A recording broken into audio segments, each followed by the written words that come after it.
Hello, everybody. Today we are going to get into something really, really cool. It's called the mole, and this is one of the things that makes chemistry the chemistry. We use the mole as a unit for counting in chemistry, and this is going to be a really important topic for next semester. So we're just going to spend the last couple weeks of the semester as like a brief preview before we dive in super deep next semester. So just a brief intro here, but the mole is a unit for counting, and you're probably like, what the heck is that? Well, a counting unit is a number that is used to signify an amount. So one such counting unit that you are familiar with is a dozen. So we know if I say a dozen, you're like, okay, that's 12. Okay, so if I have a dozen donuts, that's 12 donuts. If I have a dozen cars, that's 12 cars. If I have a dozen books, that's 12 books. So a counting unit just signifies an amount. A pair is 2. A dozen is 12. A baker's dozen is 13. These are counting units. So the idea behind the mole is the same as the idea behind a dozen, right? We use it to count stuff, except for the number of moles is much bigger, because in chemistry we deal with things in the order of atoms and molecules. So that's really, really small, and there's so many molecules and so many atoms everywhere all the time that it would be irresponsible of us to use like real numbers. So we can use the mole as a way to simplify what we're talking about. And just as other units have abbreviations, meters is M, liters is capital L, we use MOL for the mole. And that's actually the only abbreviation. So MOL is the only way that you can abbreviate mole or moles. It is not short for molecules, it is only short for moles. So why can't we count atoms in dozens? Just a brief example for you here. All right, we know atoms and molecules are super, super, super, super, super, super, super, super tiny, right? Like very, very, very, very small. One molecule of water, for example, weighs approximately 2.99 times 10 to the negative 26th kilograms. That's just one molecule of water. So if I have a question like how many dozens of water molecules are in 355 milliliters, right? We count milliliters. We count amounts of water with volume, milliliters or ounces. But how many dozens of water molecules is that, right? Let's just see, well, how small is this really? Or how large in this case? So fact is, there are 6.02 times 10 to the 23rd water molecules in 18 milliliters of water. So if you do some calculations, if there's 6.02 times 10 to the 23rd molecules in 18 milliliters, we can figure out how many are in 355 milliliters. So a 12-ounce water bottle, which is 355, would have 1.19 times 10 to the 25th molecules of water, which if you put that in terms of dozens, that's 9.89 times 10 to the 23rd dozen water molecules. So using dozen as a counting unit in chemistry doesn't make a ton of sense, right? Because that's a really ridiculous number, and we want to use something that's way more manageable.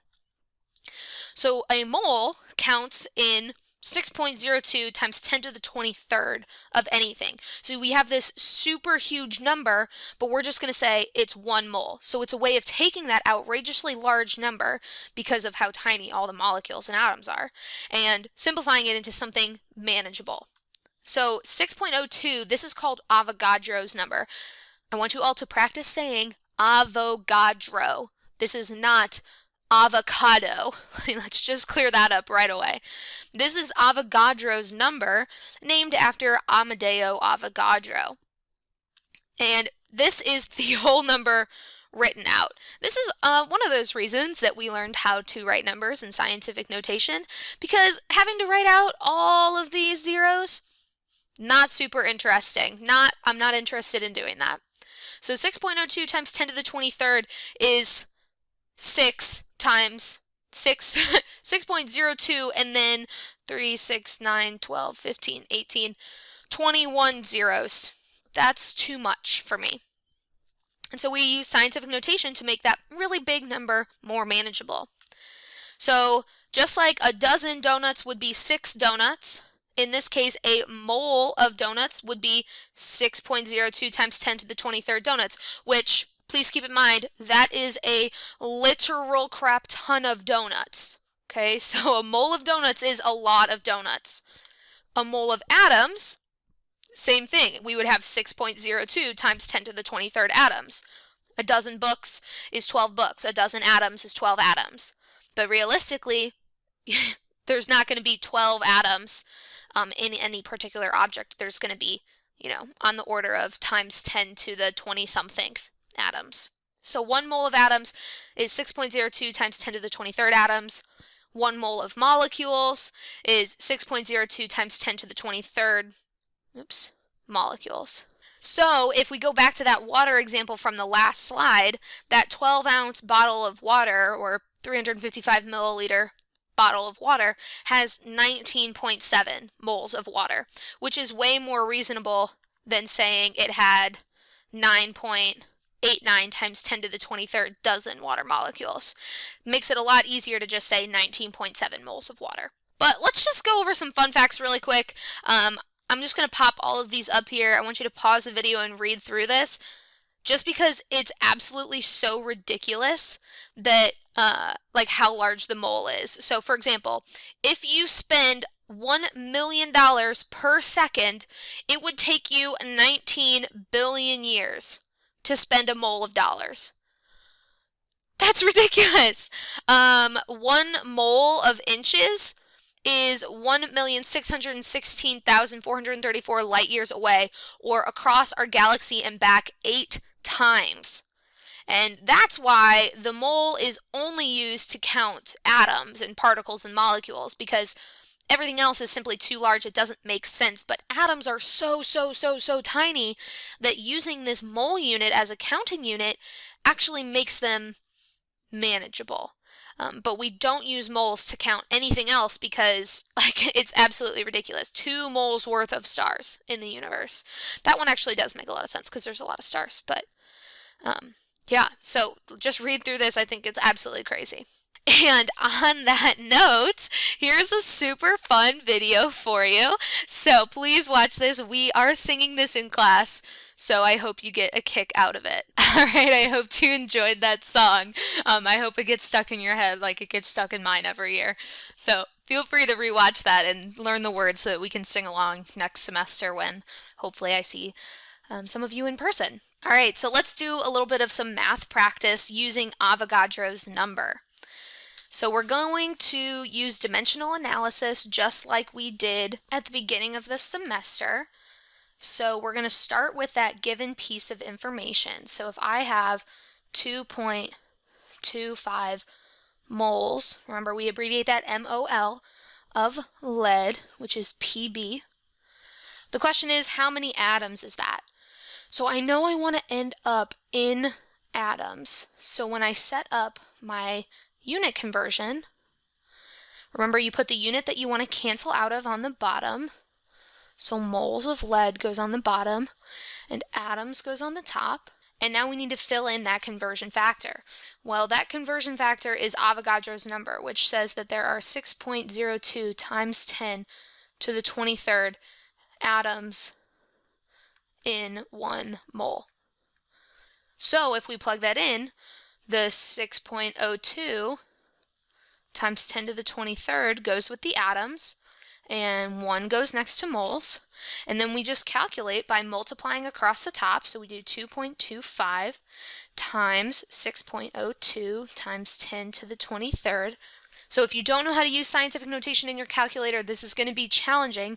Please email me or ask questions in class if you don't understand how to do this, because I will be happy to help you. You need to know how to use scientific notation in your calculator.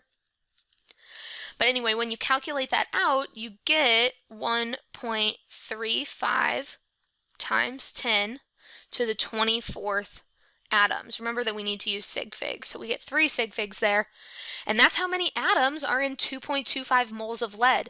And again, this is a lot of atoms. That's 1.35 and then 22 more zeros.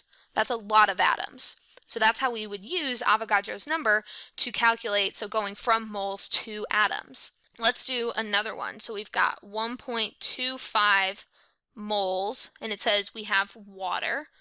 Okay, so we have 1.25 moles of water, that's H2O, and we want to convert that into molecules. Because water is a compound, we have to use the term molecules instead of the term atoms, right? Lead is an element, so we use atoms. Water is a compound, so we use molecules. So we're going to go ahead and convert that. We know that moles has to go on the bottom. Molecules goes on the top. Luckily, Avogadro's number works for atoms, molecules, anything. So that just like there are 6.02 times 10 to the 23rd atoms in 1 mole, there are 6.02 times 10 to the 23rd molecules in 1 mole. And then again, we are just calculating. You take that 1.25 times 6.02 times 10 to the 23rd, and you get 7.53 with sig figs times 10 to the 23rd molecules of water. What if we want to go the other direction? So this time it says we've got 2.51 times 10 to the 25th molecules of water, and I want to know how many moles that is. So it's very similar to this last problem, but we're going the opposite direction. This time we are going from molecules of water. You cannot abbreviate the word molecules. You have to write molecules out. So 2.51 times 10 to the 25th molecules of water. We're going to set up a conversion to go into moles of water. All right, so this time the unit that we want to cancel out of is molecules. It goes on the bottom. And this time moles goes on the top. So we keep the conversion factor the same. It's still 1 mole for every 6.02 times 10 to the 23rd. This time, instead of multiplying, we have to divide because these numbers are on opposite sides of that division line. So we take 2.51 times 10 to the 25th, and we divide that by 6.02 times 10 to the 23rd. It is imperative that you use appropriate order of operations when you type this into your calculator, otherwise you will get some weird answers, okay? So the answer that you should get is 41.7 moles of water with sig figs. If you got something other than that, then you typed it into your calculator incorrectly. So what I recommend doing is putting this in parentheses. So putting both of those numbers in parentheses so that your order of operations doesn't get messed up. And then you get 41.7 moles of water, which is a lot of moles, actually. That's a lot of moles. But that was a lot of molecules times 10 to the 25th. So that makes sense. Now, why don't you guys try it out? Again, this is just a basic conversion, so pause the video, try both of these problems, and then we will circle back and talk about the answers. All right, so let's go over this really quick. On that first problem, since we were going from molecules into moles, this ended up being a division problem. Okay, so you had to take the 1.953 times 10 to the 24th and divide it by 6.02 times 10 to the 23rd. Then you had to round your answer to 4 sig figs. Remember, the sig figs come from the given information. Conversion factors don't count towards sig figs.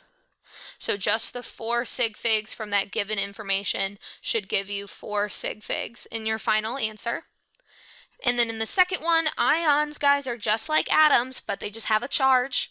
Okay, so we could still use Avogadro's number. So you had to take your 5.5 moles, multiply that by Avogadro's number, and then you got your answer of 3.31 times 10 to the 24th ions of sulfate is what that's called, SO4 2-. So hopefully you should be prepared to complete the 2 practice worksheets. It should be fairly straightforward. If you have questions and you want to go over dimensional analysis, you're like, holy crap, I don't remember any of this, I recommend going back to Unit 1, maybe rewatching 1 or 2 of those videos, or email me, come to office hours. Like, I want to make sure that you understand how to do these unit conversions. So please let me know if you need help. and I will see you in the next video where we talk about molar mass.